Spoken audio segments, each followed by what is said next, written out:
Bulahang Domingo, may buntag atong tanan.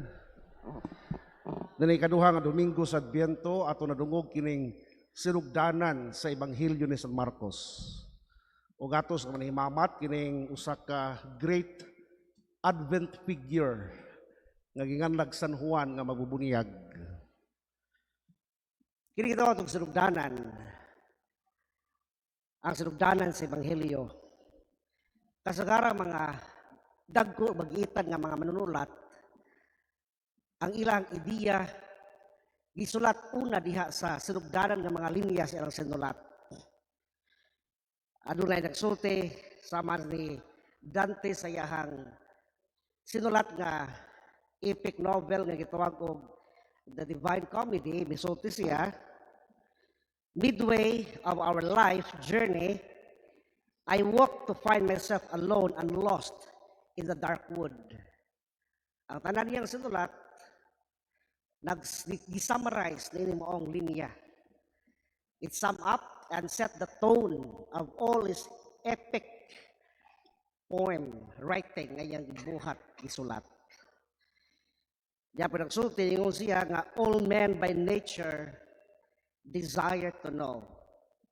That is the famous opening line Diha sa sinulat ni Aristotle sa filosofiya gitawag og metaphysics. and all the unfolding implications sa iyahang libro nagadugtong ini maong linya, all men by nature desire to know. Diya po siya ka psychoanalyst nga nag-Scott Peck ang iyang famous line sa iyang The Road Less Traveled, life is difficult. Ug dito sa nagpunting at tanang mga ideya sa iyang sinulat nga libro. Diya sa gitawag og preamble sa Constitution, it sets the tone, matod pa, sa paghimo og balaod ni pinasubay sa mga prinsipyo nga nalat diya sa gitawag dato og preamble. Good writer put a lot into the opening line of the work. It often again set the tones of the writings. Ang premise nga itong gisgutan karon kining Ebanghelyo, sinugdanan sa Ebanghelyo ni San Marcos. Scholarly, there are consensus nga ang sulat ni San Marcos ay ang gospel, mao kana ang unang, the first gospel written. Gitawag ang Markan priority. Nauna pa siya sa gospel ni John, Matthew, ug Luke.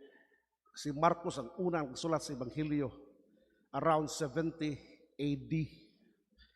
So, yung resulte, ang sinugdanan sa Ebanghelyo, the beginning of the gospel of Jesus Christ, the Son of God. Mao kini, it sets the tone sa iyahang mga pagsulat sa Ebanghelyo. Kinsa si Kristo,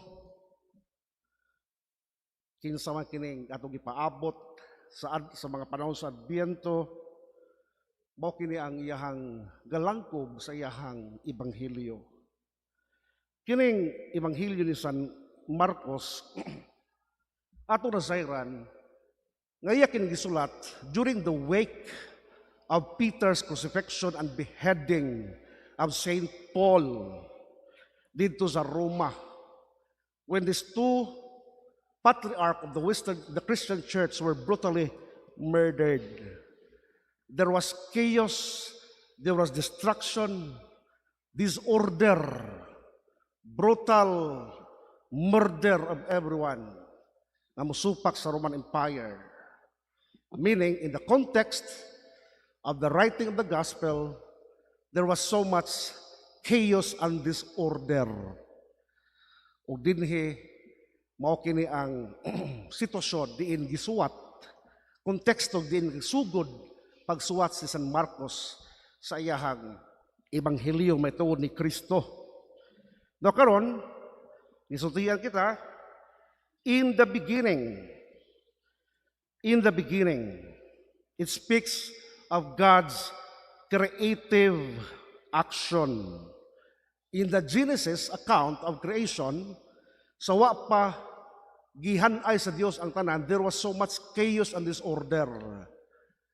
ang dagat, ang tubig, chaotic, pero ang tanan gihanay sa Ginoo, pinaagi siyang pulong by His word, the chaos and disorder, gihanay sa Ginoo ang tanan, pinaagi siyang pulong.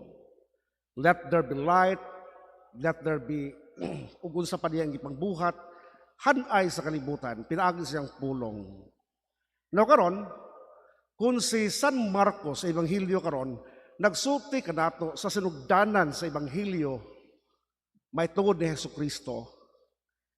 Marcos is basically speaking about the story about the new creation.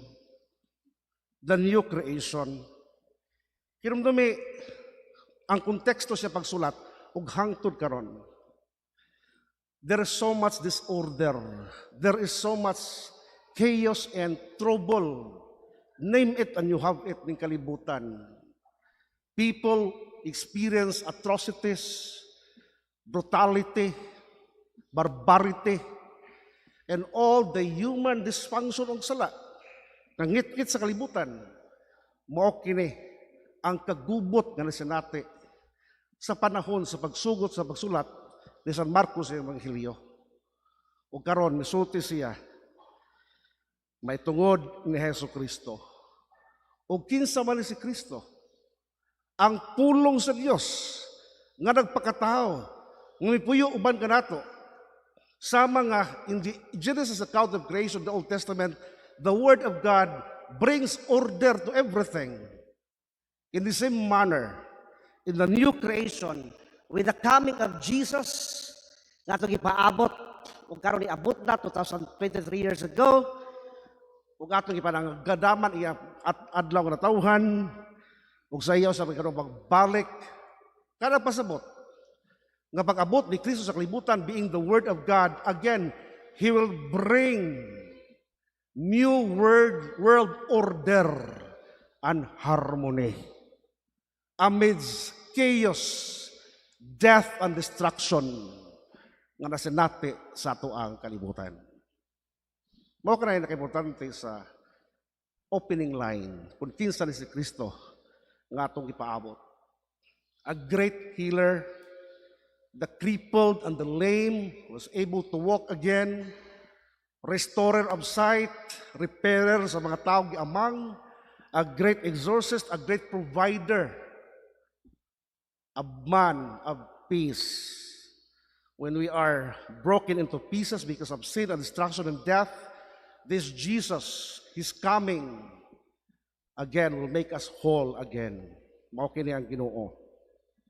Makaron ato nasayran nga mao di kini ang Ginoo nga atong ipaabot apan samtang wala pa sa niabot magigsuon, adunay usa ka tawo nga iyang gipauna aron pag-andam og dalan alang kaniya. And that is why in the second Sunday of Advent, we also encounter the figure of Saint John the Baptist. We encounter him during the second Sunday of Advent. Kay kini siya gitawag og the forerunner, the precursor. O mutanaw ka sa computer, ang mouse na ay gatudlo diha, magdagandagan, imong idagan. Cursor ang term yana. O precursor, magtudlo siya. Mag-guide mo kung sa imong buhaton. That is also precisely the role of Saint John the Baptist before the coming of the Messiah. He is the precursor, guiding us all. He is described as the one, the voice, shouting in the desert, prepare the way of the Lord. Kini sa San Juan, he makes his appearance in the desert. Nga anong deserto man? Atong dumduman, nga dagha mga bagita ng mga tao, great people, including Jesus himself, spent time at least in the desert. What is there in the desert that these people are spending time? Adunay tubag si Blaise Pascal niya na. Si Blaise Pascal niya i-offer sa usa ka mga mayingon best explanation. Usa siya ka modern philosopher. He is known for his wager argument. Nisulti siya nga, if I believe in God, but there is no God, I lose nothing. But if I don't believe in God, but there is God, I lost everything. Mugambol gyud ka, mutuo sa Ginoo. Now karon isulti siya nato. Most of us, in most of times, divert ourselves and distract ourselves from great questions of life. Na may Ginoo, the question of God, life, meaning, death, sin, grace, heaven or hell. Di ta ganahan maghisgot ang mga butanga karon samtang buhi pa kita. Di ta ganahan maghisgot og kamatayon. Kaya naguna-una ta nga dugay pa na. Dugay pa mabot ang Ginoo. Di ta ganahan maghisgot ang mga essential questions of life. Mo nga kita karon matud ni Blaise Pascal, we are engaging ourselves into great diversions. We tend to distract ourselves aron makalipat ta ang mga katapusan mga butang. Sakto si Blaise Pascal. Way maguna-una nato may tungkol sa pag-abot sa second coming sa Ginoo. Una man kani magsulti ni ana, di ta ganahan mo tuo. So, di kita ganahan maghisgot og Ginoo. The meaning of life, we are living in great diversions of life, whether we like it or not. Now, karon, if we encounter John in the desert, again, he is inviting us. A desert is a place of no distraction, a place of peace and tranquility. Mo kana ang gihagit ni San Juan atong tanan, inviting us to meet Jesus in the desert of our lives. Ang tema ni San Juan sa iyang manudlo sa katawhan about repentance, renewal, reformation, metanoia, the change of heart, challenging everyone to go beyond what you are thinking right now. Go beyond your way of thinking, seeing, change your perspective on life, change your mentality. There is someone coming who would change everything, that would change the course of our human history, and that is Jesus. Prepare yourself for His coming. He is actually addressing to all of us sinners, because St. John also believed that as sinful human beings, we have our own priority. Nga ang priority nato dili ang Ginoo. Mao nang hagit kita sa San Juan nga unta, we have to realign ourselves, refocus ourselves on the coming of Jesus, the reign of God in the person of Jesus Himself. Mao kana si San Juan naghagit natong tanan.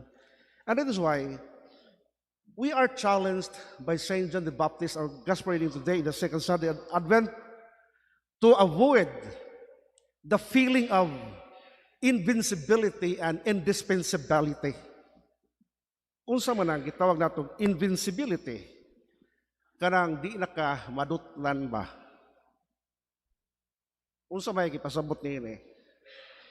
Kanang mga doktor usahay, ano doktor nga gidiagnose siya og gi-cancer, na-shock siya. Abi ko exempted ang doktor sa cancer. Di mi matakdan tungod kay dako mi kibalo may tungod sa medisina. Kanang cancer ano na sa mga tao nga ignorante. Way kay balo about medisina. Pero ngano natakdan man ko. Sa doktor nga pagsulti, this doctor has a feeling of invincibility. Nga di siya matakdan, di siya matakbuyan, di siya mabuntog sa maong sakit, to frustrate this doctor, to his own frustration. So magigsoon, daghan ka nato, ingon ni ini, the feeling of invincibility.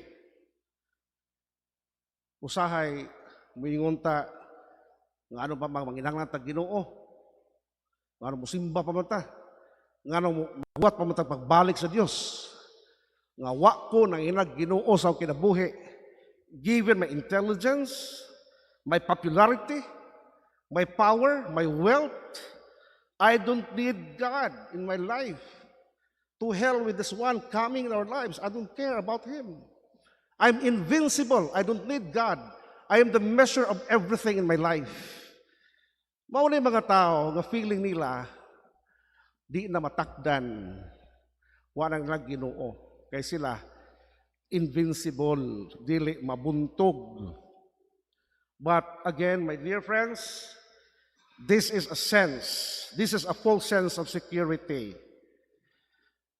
Importante mga igsoon, makunta kita, makaamgo, nga moabot sa atong kinabuhi, kanang punto that we experience the debilitating awareness of our own limitations. Moabot kining serious sickness, broken relationships, problematic banang asawa, labad sa nga mga anak, and the devastating financial reversal crisis. Moabot na nimo mo strike sa panahon nga wala ka, nagdahom ni ini. And wa kay mabuhat, kundili muluhod o musangpit o Ginoo. See?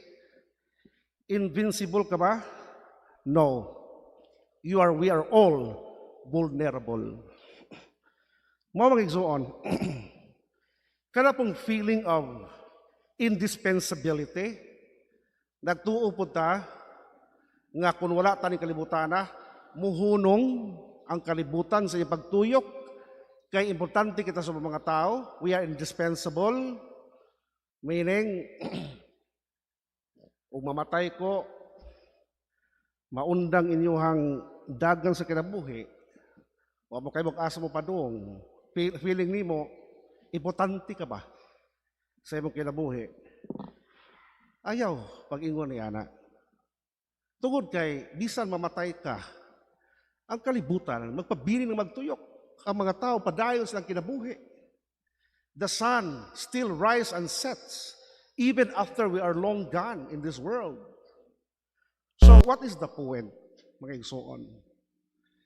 Sa imong feeling of invincibility o indispensability, you are frustrated by the reality nga dili di ay tanan ang imuhang maghatag imong security sa imong kinabuhi, ang imong gilauman sa matawhanon nga mga seguridad.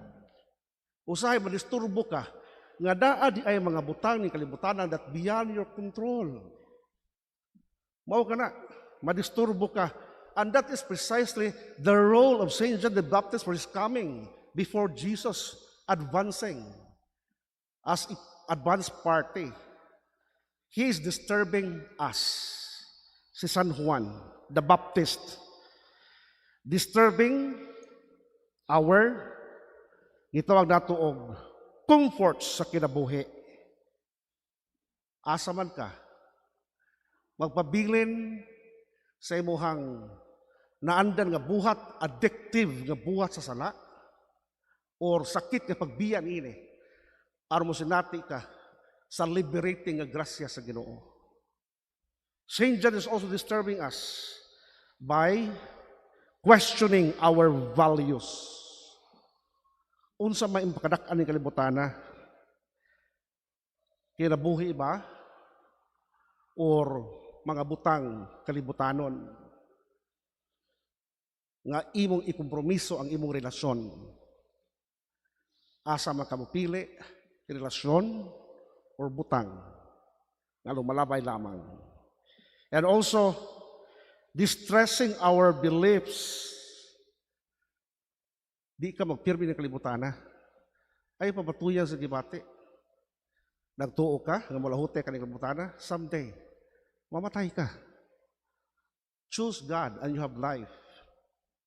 Choose sin, you have your death and destruction. Again, agitating our earthly guarantees, wealth or God or eternity. Pili.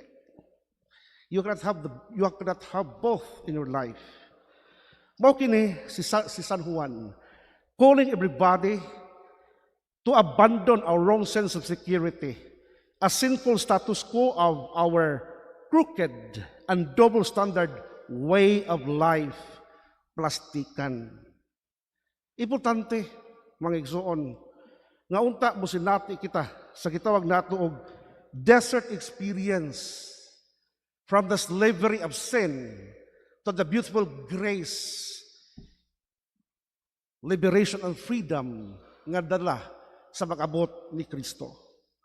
Mao ka nang hagit nato sa kanunay San Juan nga magbubunyag, prepare the way of the Lord. St. John is forcefully declaring no need for ritualistic sacrifice. You need to be baptized, the baptism of conversion and forgiveness of sins. Baptism, it is an external expression of your inner conversion. Mao kana ang gihagit ni San Juan kanatong tanan nini kaduhang Domingo sa Adbyento. Kini kita nagpaabot sa Ginoo. Focus. Avoid distraction. Importante nga imo untang maandan mo kagalingon with the advices of Saint John the Baptist disturbing all our comforts. That's because Saint John is one goal in purpose. One purpose sa iya paghimo ini. Nga unta sa atong paghimo, sa atong pamaningkamot nga mabag-o kita, mahimamat nato ang Ginoo sa iya pag-abot. Mao kana ang hagitan sa kanunay in the Advent of season. Again, we maintain focus and we have to anchor our lives in the essentials. Atong ipaabot si Kristo. Dili kanang unsa pang inyong ipaabot sa Pasko, kung dili si Kristo. That is why we need to live the essences of life. Peace, love, forgiveness. Manindog.